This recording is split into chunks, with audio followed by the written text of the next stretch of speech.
All right, and welcome into the next edition of the Vegas Squares podcast here on a Tuesday evening. I am flying solo in the studio, but I do have one of our hosts on the phone with me. Anthony is joining us via mobile. What's up?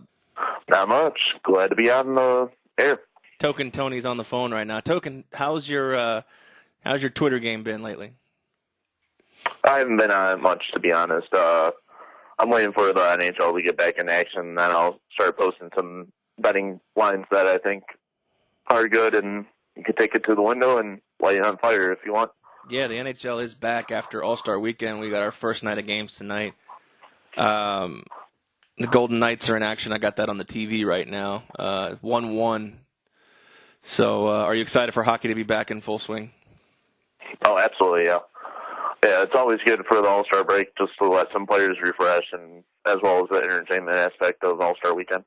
Yeah, and speaking of getting a break, let's jump right into it. And person who's been on a long break is Tiger Woods. And I think nobody, I mean, I can't speak for everyone, but I think nobody's bigger fans of Tiger than you and I are. And, for him to get back, playing at one of his more popular, courses that he does well in, he looked pretty decent. His short game kind of took him to obviously he wasn't in contention all weekend, but he had a strong finish at Torrey Pines, and he was 3 under, and he looks promising at this point.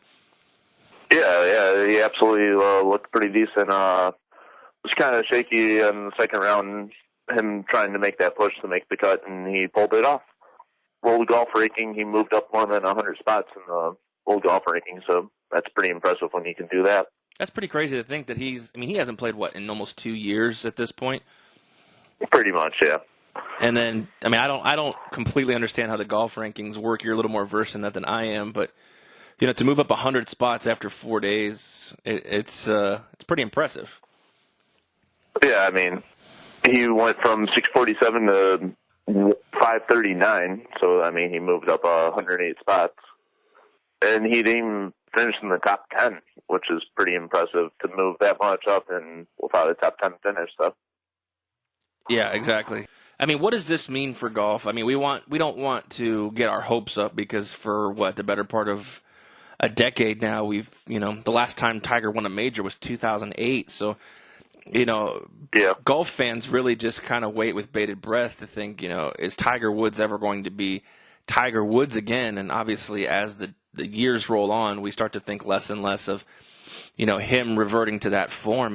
What do you expect if Tiger can stay healthy? I see him making a lot of cuts, maybe making a push for some top 10 finishes, but I don't see him dominating the game like he used to. I see him still grinding it out with the best, like he said, that he can. But I don't think he'll be the dominance how he was for a good part of a decade plus on tour, so. Yeah, it was a few years back. I don't remember exactly how many that. He won the most tournaments on tour. Granted, none of them were majors, but so he's shown flashes of being able to be competitive, against the new, the up and comers, the Ricky Fowlers, the Jason Days, this Jordan Spieth, et cetera. The list goes on and on. He's obviously a lot older than these guys. He's 42, I believe, and 42, yep. So he's just turned 42 last month.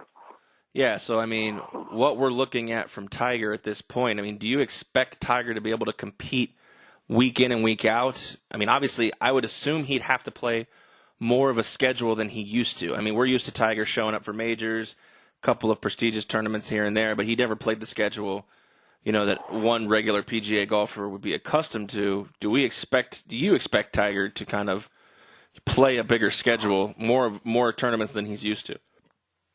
I see right now, I see him playing here and there, but as he gets more back into the swing of things and improves his golf swing, I see him playing more of a fuller schedule, taking a few events here to there to rest up and recover. What are your thoughts on that? Yeah, I would like to see the PGA kind of almost force him to. play a bigger schedule because, I mean, look, let's face it, Tiger is the moneymaker. We've got these streamlined, this stream of young golfers who, have made the game exciting, but the game has never been as popular as it was when Tiger was on the course and wearing that red shirt. Oh, yeah, absolutely, yeah. Wearing that red shirt on Sunday and being competitive. So I think, even though he only finished 23rd, I mean, I'd have to look at the numbers, but I mean, I know that ratings were even up for just a Torrey Pines tournament in the end of January. I mean, you had. Oh, absolutely, yeah. It's a long time of year for people to watch golf, to be honest. Yeah, absolutely, and I mean, people are starting to get excited for. I've listened to some podcasts, read some articles online, and people are already getting excited for April, which we all know what April is. It's Augusta. Yeah. I don't want to jump too far ahead with those because, he's got our hopes up before. He's not. Oh, absolutely. He's a fragile guy at this point. So I want to see him play, 4 or 5 events before April to really get a feel for, what he can become and what he can be, for the tour for the rest of his career before he, maybe jumps on the Champions Tour. Yeah. With that being said, as of now, do you see him winning another Masters or another major or something like that? It's like I said before, as the years progress, my hope, dims and, gets darker and darker as he plays each year out less and less and he's hurt. And I'd like to say I want to still believe that he can win a major tournament in the rest of his career because he's the greatest of my era. A lot of the people who are older than me talk about Jack, talk about Arnie, and don't get me wrong. I don't mean any disrespect to them, but with my own eyes, you have my goats are like Michael, Tiger, Brady, guys like that, guys who I saw with my own 2 eyes. I can't speak for people that I didn't see. So Tiger in the world of golf is my goat. So I always want to have that, that pedestal that Tiger sits on. So I don't want to rule him out of winning majors. However, as a realist, I think it's going to be so much tougher on him because back then the fields were, Phil, maybe Sergio, maybe Ernie Els. Now you've got 10, 15 guys every week who could win a tournament on any course. So it's going to be tough. I'm going to say at some point in his career before he jumps to the Champions Tour or just all flat out retires, I'd like to see him win one, and I think he's going to. It'd be good for the game for him to win another. I'm not sure if that realistically happens as of right now, but I mean, I could see him making a couple pushes for top 10s or right around that wheelhouse. Yeah, and the thing that makes me wonder is, okay, I mean, Tiger's so accomplished in his career that, at this point, he's coming out for the love of the game. He could have ended his career in 2008 or any time in between, and we'd still consider him one of the best, if not the best of all time. So, oh, absolutely, yeah. So, it's at this point, he's not playing for money. He's playing for the love of the game. So I'd like to think that if he thought he couldn't compete or didn't feel like he loved the game anymore, he would have quit by now. And that's one of the reasons I root for him is because I feel like at this point, he's set financially. He's set in the world of his peers. So I like to feel like the reason he continues to play is that because he loves this sport and he loves to get out there and do what he was born to do. So that's what keeps me rooting for him because, whether I could be completely wrong or not, I don't know. I can't speak for Tiger. I'm not inside of his head. But I'd like to think that the way he works hard to get back on the course after every surgery really, is a testament to his love of golf. No, I think that was very well said. And, I mean, it's for love of the game pretty much, I mean, without a doubt. And, of course, he's one of the most successful golfers of all time. Well, I mean, you look at it. If he's finishing 23rd in tournaments, it's he's not jumping up and down at the pay today he's getting. I mean, so you have to look at it as his goal is to win tournaments, get back to the level that he's accustomed to, and continue his legacy. Because at this point, that's really all he's got left to build upon. I mean, money is there. He's not worried about So it's legacy at this point. And yeah, absolutely. He's chasing that other major and going for that, and be nice to see him get it. Well, I mean, would you say over the last 10 years, since he hasn't won a major, has that put a dent in his legacy? I mean, obviously we know the off-the-field stuff with the women and the divorce, etc. I mean, you can take that in its own separate category, but as far as on the course, does the 10-year drought and the injuries and everything like that, does that put a dent in a guy who's won 14 majors? I would say it's tiny dent, but not enough to make a significant impact. In my mind, he's still around that legacy of the greatest golfer of all time. Even though a lot of off-the-course drama, injuries, stuff like that has taken its toll, and I mean, he's still coming back and competing and grinding it out with the best. So, yeah, I mean, you look at this with every person. You know, you have Ali, who many think stayed a little bit too long. You have, Brett Favre, who many think stayed a couple years extra. You know, you have these guys who, you know, this is what they have. This is what they've done since they were in diapers. So, I don't know. As far as denting his legacy, it's hard to say because the only reason it would dent his legacy in people's minds is because their expectation was when Tiger stepped on a course, he was winning. Which, I mean, it's not completely wrong, but if you look at the statistics of any sport, I mean, who are the best hitters in baseball? Tony Gwynn. Tony Gwynn failed 7 out of 10 times when he came up to the plate. Barry Bonds, Same thing, failed 7 out of 10 times when he came up to the plate. So, you know, as far as Tiger winning 14 majors over, 22 years now, so 14 out of a possible 88 majors, you know, is a great number, but I mean, there's also how many majors he didn't win. So to say it's put a dent in his legacy, you really almost have to be, you know, so high, you know, of an expectation factor with a guy like that. I mean, think about how many times Jack Nicklaus finished second, you know, didn't put a dent in his legacy. No, absolutely, yeah. So, but yeah, he allowed a runner-up. I actually believe he had more runner-up finishes than anybody else. Yeah, so I mean, if I'm not mistaken.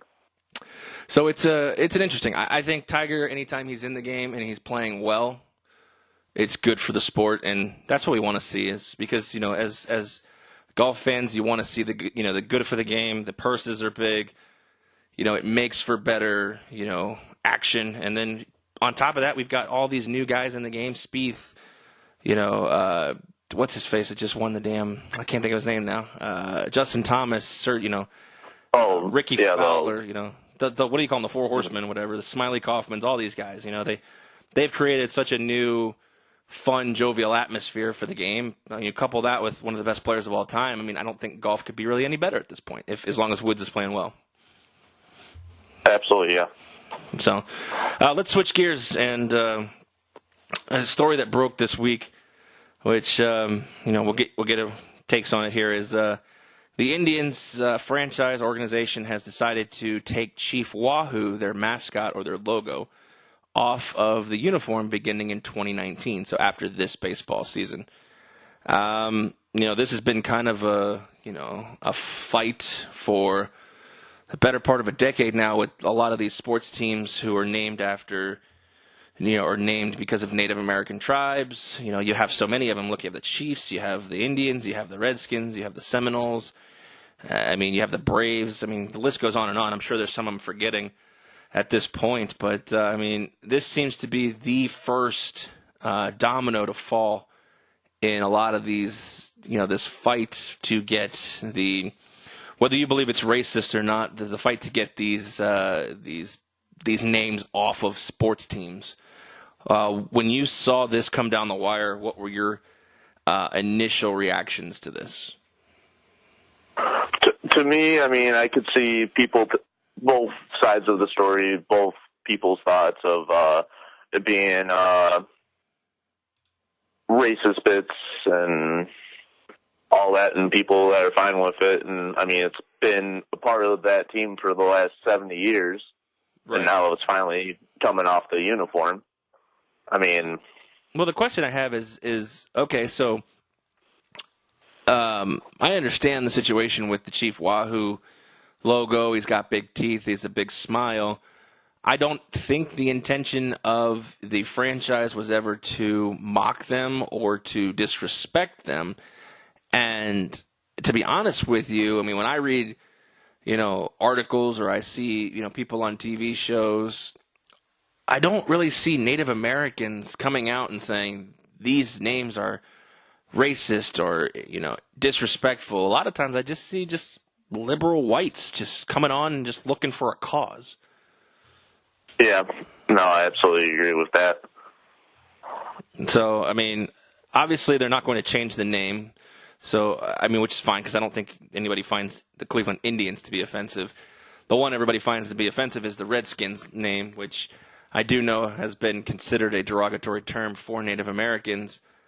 They're the ones who have resisted the most.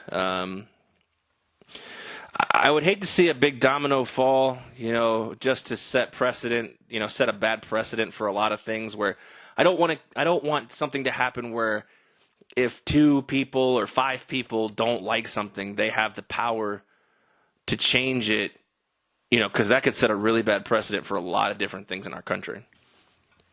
No, I absolutely agree, yeah. It makes it seem like too one-sided just for a handful of people almost. That they have that power and authority to have that happen. Yeah. I wonder if the name will be eventually changed. People are calling for the Braves now to change their name.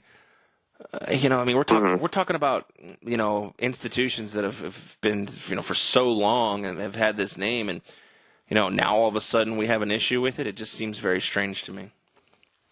Absolutely, yeah. Like I said, the logo has been there for 70 years. I mean, the Braves have been around for about the same, if not longer. Yeah, you're right.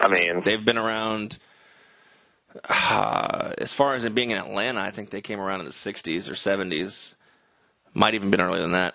I'm trying to think of when Hank Aaron was there. But either way, the fact of the matter is that, the MLB's probably okay with it because they're just going to revamp and reorganize their merchandise and sell a whole bunch of new stuff.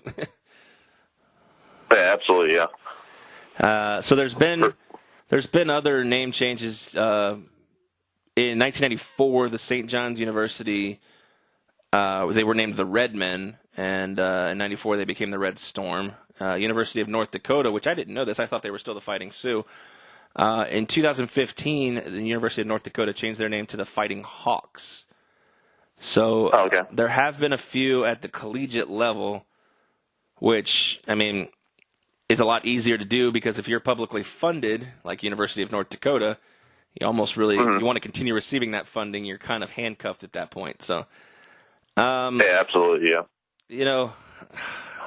I could see the situation with the Redskins, but the Braves and the Indians and the Chiefs, I would hope that, they're not going to have issues with those at this point. So we'll have to keep an eye on that, keep that monitored, to see where this goes.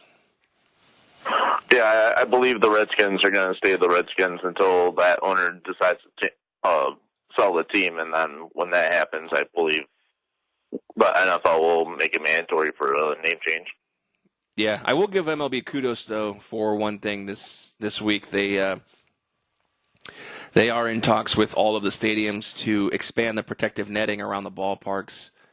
There's been some injuries over the last few years with foul balls or broken bats going into the stands right there above the dugouts, because those are definitely the most dangerous places to be. You got to be paying attention at all times, and let's face it, not everyone is, paying attention at all times. Last year that little girl was hit by a foul ball by Todd Frazier, and that was definitely a scary situation. So, let's dive into that. It's there's only about 8 teams left who are kind of holding out, but a lot of the places, the 12 clubs just last year have announced plans for extended netting to be put in place before this season. The last few years, 9 teams have put it in, so you're talking about almost over a third of the league at that point. The 8 ballparks that are not extending their netting just yet are the Angels, Dodgers, Diamondbacks, White Sox, Rays, Orioles, and Marlins. What are your thoughts on the MLB's, attempt to create a safe environment for those premium seats, but at the same time almost potentially creating a little bit of an obstructed view? It's kind of a catch-22 for them. I do think it is kind of a catch-22, but also I think it's more for the safety of people is the most important thing that baseball should be thinking about. I mean, I looked at a stat, and it says in 2014, about 1,750 people get injured from foul balls per year, which is higher than I thought it was, yeah. I mean, granted, some of those injuries are probably minimal or whatnot, but, I mean, I'm sure some of those could be serious, so. Well, there's only been one death due to a foul ball, and that was way back in 1970. So, I mean, I understand the injuries, but, before we start getting a little out of control, I mean, as far as, I understand the safety is an issue. We haven't had deaths, which I know we don't. I would hope. I'm not trying to pander to say, like, we should wait until there's people dying before we, expand security and increase netting. I agree with them doing this. I just wonder, looking at it from the other side, if I buy a $250 lower, seat ticket behind first base dugout, how do I feel if now potentially I can't, see as well as I used to? Yeah, and some of those people will buy those seats just to try and get to foul ball and all that too. So, I mean, that's part of the joy of the game too. So. Right, and also, I mean, you have different situations during the game. I mean, after every inning or half inning, usually the first baseman or the third baseman will throw the ball into the crowd. That may, stop now because what's he going to do? Throw it into the net and have it fall back on the dugout? Yeah. You have T-shirt people and dancers who get on the top of the dugout, and, now that may or may not be a possibility. I know these are very small, minute issues. I just wonder how the experience of the game will be affected to the point where people might start saying, those tickets aren't really worth the cost if I'm losing some of the experience.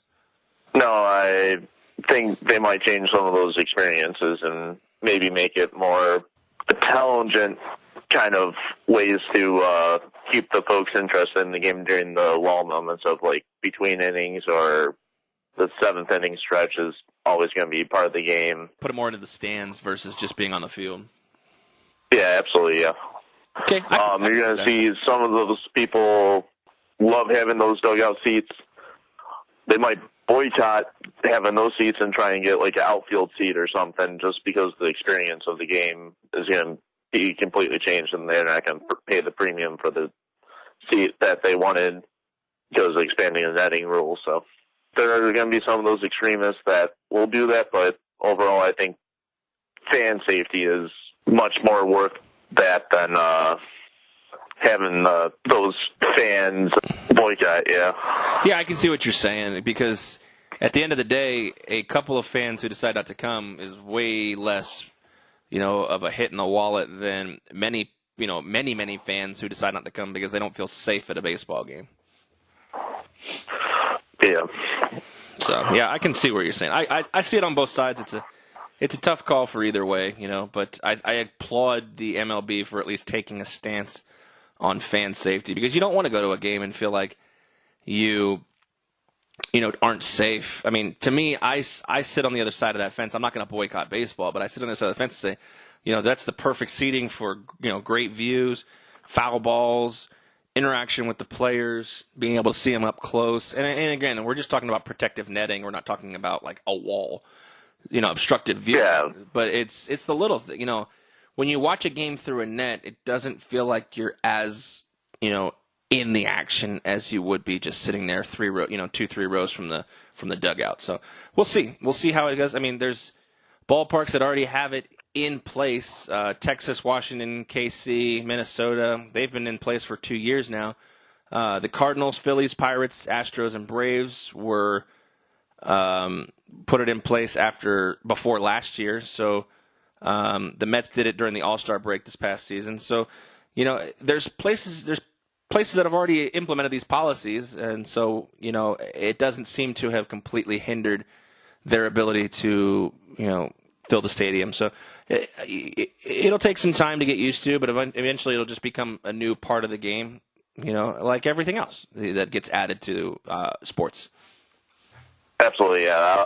I don't think the diehard fans that think that they'll be obstructed or anything will boycott too much, but they might change their seating ideas and all that, and according to these new nets in place.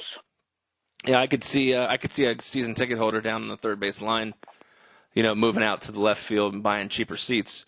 So that may hurt. Yeah. That may hurt. No, I see that happening, but I don't think it will hurt the MLB teams too much filling in these seats when it comes to fan safety. So. All right. Well, let's talk about a pretty sensitive issue right now that I've kind of waited a few days to kind of gather my thoughts on this, because I don't want to say anything that I don't necessarily know or believe, because there's a lot of information that's not out there right now, and we're talking about the Michigan State scandal with upwards of 140 girls accusing Larry Nassar of sexual assault and et cetera. And since he's been convicted at this point, now we're seeing many instances of people on Michigan State's campus, including coaches, who were aware of this sexual abuse but failed to either act on it or report it.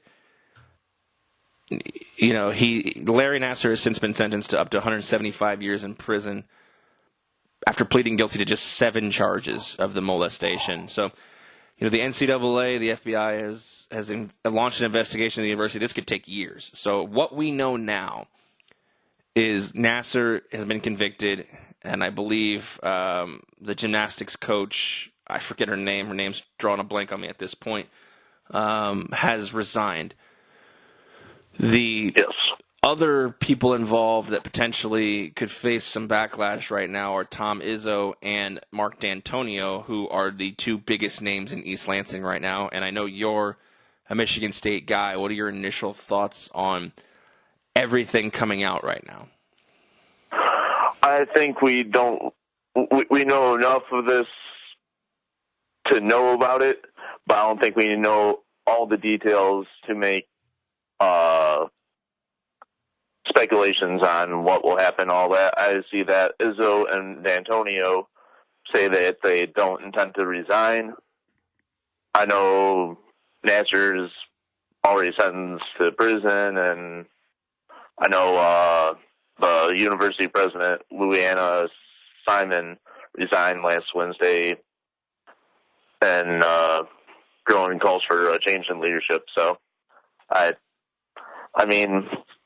to me, I have a feeling there's going to be a lot of investigation, like you said, for years to come. It could take maybe 5 to 10 years down the road before we have any definitive answers, and who was involved with kind of pushing this off to the side or trying to hide it.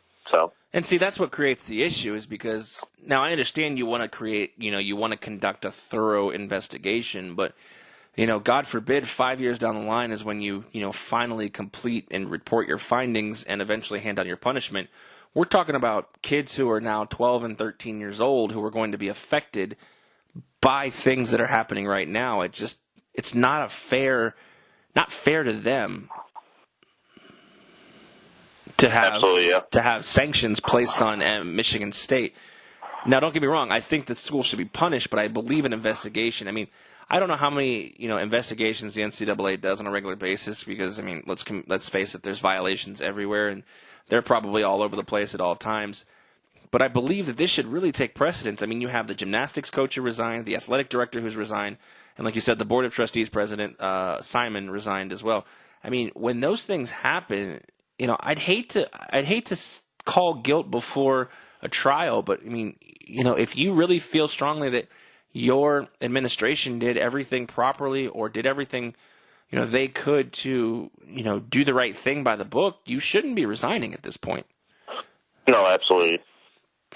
I 100% agree with that. With everybody resigning, you have a feeling they might have been involved with maybe eluding everything that went on, or maybe just pushed it off to the side, be like, somebody tried to speak up, and they were like, well, nah, that's not happening or something. But yeah, I mean, we're looking at the same almost situations that we had at Penn State just a few years ago. Yeah, absolutely, yeah. So, I mean, there's been talks at this point. I don't know why. Is it because of the number of women or young girls who were molested? But there's been talks at this point of Michigan State being handed the death penalty. I mean, Penn State wasn't handed the death penalty, and now I understand it was only a handful of kids, and they were boys.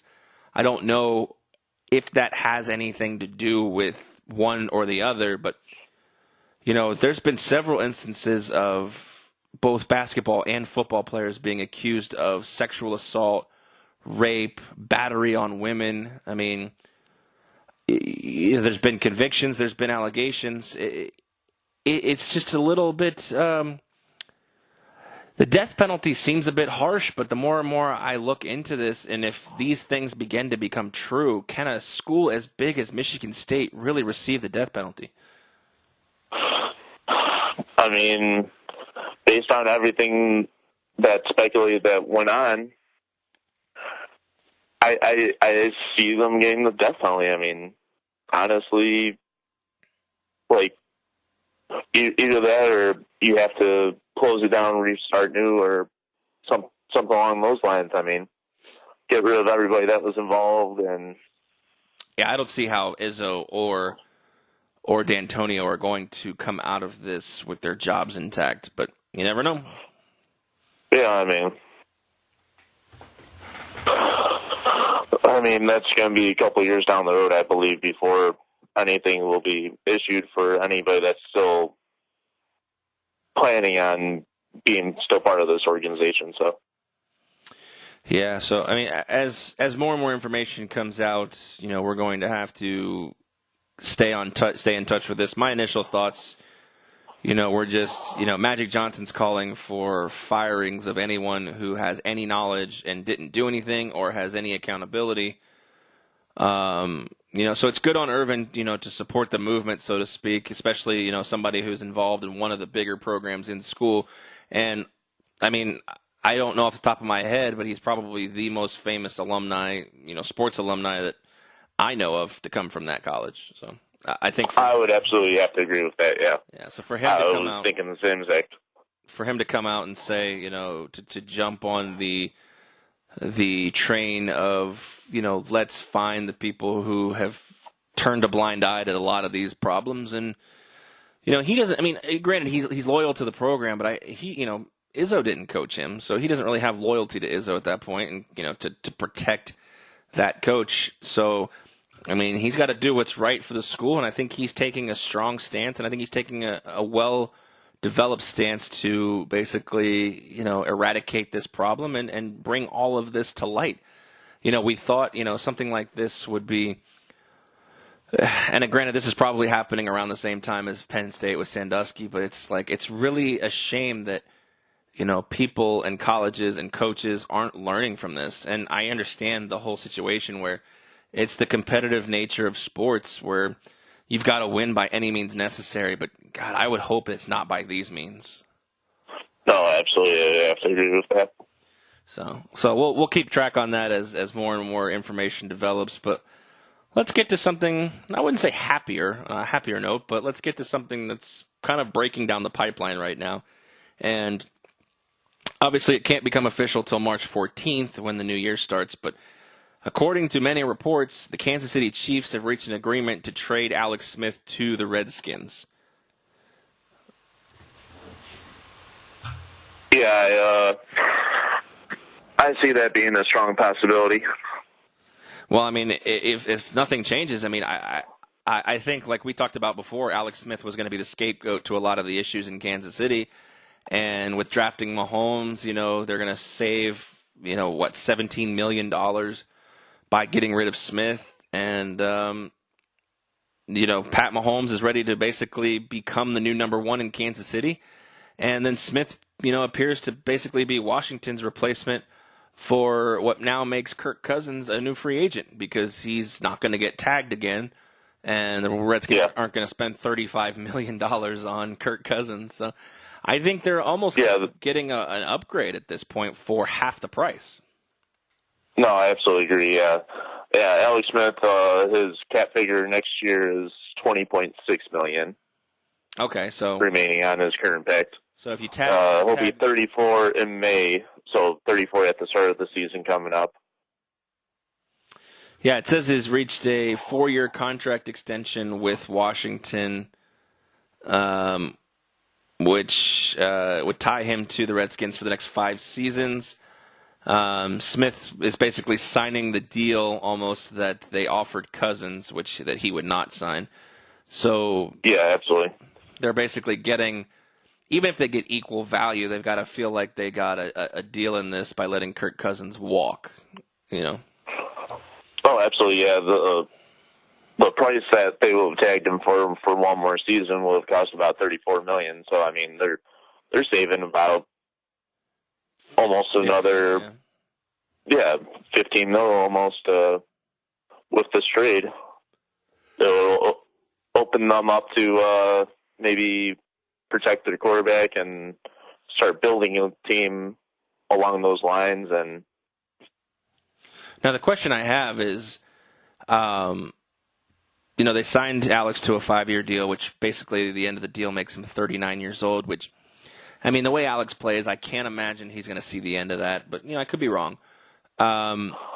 Do the Washington Redskins make a play for a quarterback within the next 2 years, and start to groom for life after Smith when, that quarterback's ready? Can you see another quarterback, can you see the Redskins being in the hunt for a quarterback in the next draft? If not this draft, then, 2019.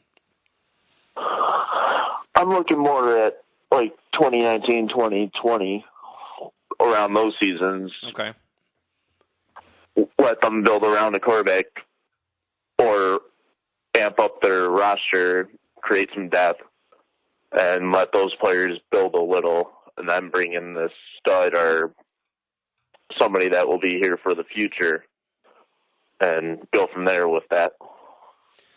Yeah, looking at it initially, I don't think he's going to play out the full length of that deal unless he's, all of a sudden turns into Tom Brady and, subscribes to that TB12 method and is able to play until he's 40. Yeah.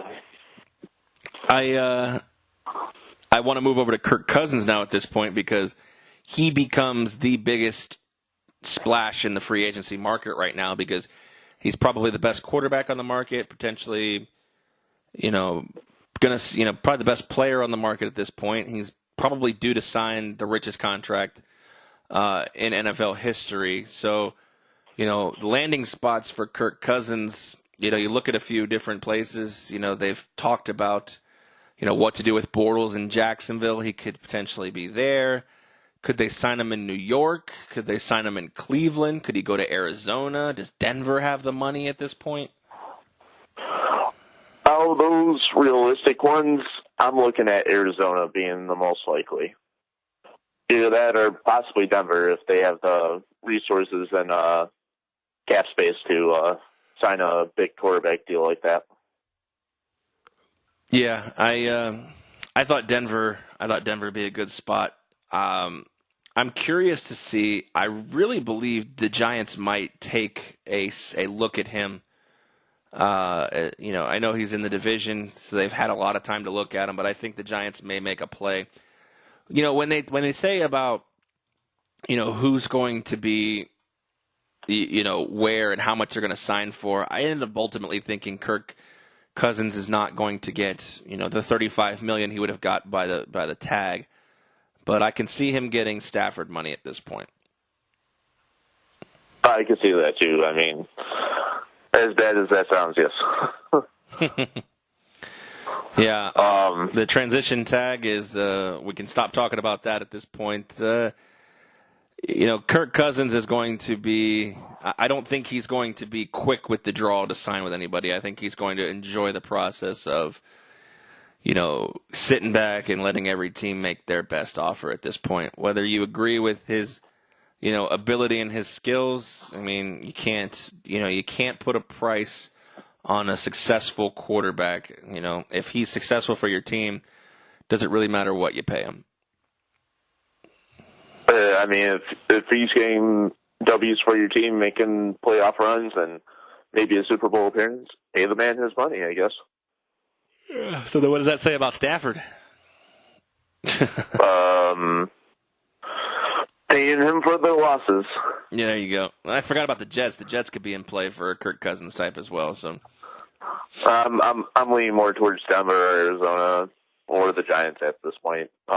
Strictly probably Arizona or Denver would be the first two. I think Elway would really like to have W's with a quarterback that actually can throw. So that's fair enough. Yeah. So I don't know. We'll definitely see you in the next couple months to come for sure. So topic we don't usually talk about a lot, and that's tennis. And I know you're a closet tennis fan. Did you watch the Australian Open? I watched little bits and pieces of it. I grew up playing tennis in high school and all that. Still play it every once in a while out in Vegas. So, yeah, Federer winning his 20th Grand Slam title. Most in history for a male player. He's 36 right now and still kicking ass. Wow, he seems like he's older than that, but you're right. I mean, I guess he's been playing for a better part of almost 20 years. It's been about 18 years? Yes. Actually 20 now. He turned pro in 1998. So he's been playing since he was 16 years old? Yeah. Wow. It's impressive. Yeah, very impressive. I mean, out of our generation for tennis, I mean, the two names that you mainly think of are Nadal and him. And still, they meet occasionally on Grand Slam quarterfinals, especially with Nadal always trying to take the French Open. And, I mean, a couple other names that I can think of off the top of my head are Djokovic, Murray, Cilic. Players around those talents, has come up in the past couple of years. But, I mean, Federer, what makes him great is his all-around play. He can return pretty much anything, can hit winners, has a consistent serve, rarely ever double faults, rarely ever makes mistakes. Do you think that, his career, obviously we know the numbers. He said 20 Grand Slam titles. He has over 1,100 victories, 96 career titles that includes majors and non-majors. He's made over $115 million. But do you think one of the wrinkles in his career is that he's only won the French once? No, and the reason why is because Nadal that accustomates his play much more than Federer. Like, with how Nadal puts spin on the ball, the clay courts really affect it differently compared to Federer's. And Nadal has that little speed. He's left-handed. He's got that little edge compared to playing righties on all advantages. Grass and clay as well, or grass versus clay versus what do you call it? Federer tends to dominate the grass courts. Nadal tends to dominate the clay court, and they both do pretty well on hard top. So hard top, that was the word I was thinking of. I couldn't think of it. Yeah. Yes. So, I mean, in your opinion, is he the greatest of all time in men's tennis? I would say no, but I would say he make probably like top 5. So I mean, you got like John. I would say so. Yeah, I would say. I would say Agassi might be in that talk. Like Cilic would not. I would say McEnroe would be another one. He is more one of the dominant players of all time. Okay, that's fair enough. But I'm not sure about the greatest of all time. I would put him in the talk for sure, but. Yeah, I mean, his career is not even over at this point yet. I mean, he still has so much more to achieve. I watch tennis on a very superficial or, a surface level, but, I'd say between him and Sampras, they're 1A and 1B, but everybody else is pining for second at this point. I think Sampras and Federer are the two best I've ever seen. Nadal, Agassi, guys like that are not too far behind, but I think they're clear cut the best two players I've ever seen in tennis history, in male tennis history. Yeah, absolutely. So all right, well, let's wrap it up here. It was a good podcast. Sorry that Spike couldn't be here, but he made plans with his wife and totally forgot we were recording. So I have to give Spike some shit on that one. Skype some shit. Give Skype some shit. This has been another edition of the Vegas Squares. You can follow us on any of our social media outlets. I'll first announce that we have formed a partnership with the Forward Mile Podcast Network. You can catch them at forwardmile.com. On the Twitter, you can follow them at Forward Mile Pod. They have a whole host of different Twitters feeds based on different sports, different avenues that you can go down to get all your sports information needs, and also find our podcast on there as well. We will be posting and uploading our podcast every time we record one, so you can definitely find another avenue to listen to us. Once again, that's forwardmile.com. We are also available on 12 Ounce Sports Radio. We are there every Tuesday at 8 p.m. Eastern Time, and every Saturday at 11 a.m. Eastern Time. Also, we have, they replay it at various times during the week, so you can definitely check the schedule at 12ouncesportsradio.com to see when you can catch the Vegas Squares. If you want to follow us specifically, Vegas Squares on Twitter, Facebook.com, you can search Vegas Squares Podcast, and Instagram, you can follow us at Vegas Squares Podcast. You want to shoot us an email, it's vegassquares@gmail.com. Anthony, any parting thoughts or shots you'd like to say, or you want to get off your chest? Well, not at the moment. I'm looking forward to the week ahead. We got the big game coming up. Follow us on Twitter. We post bets pretty regularly. I'm starting to get in the swing of that hopefully soon. And tail us or fade us or light the tickets on fire. Just don't rip it until the game's over. So yeah, I put out a basketball bet today, and I don't follow a lick of basketball, but I totally forgot the NHL was back on. The season was back in swing, so I'm like, I guess there's only the NBA to bet. So I bet the Cavaliers game and the under in that game, and I whiffed on both hardcore. So that would be one of the fade us parts of our slogan.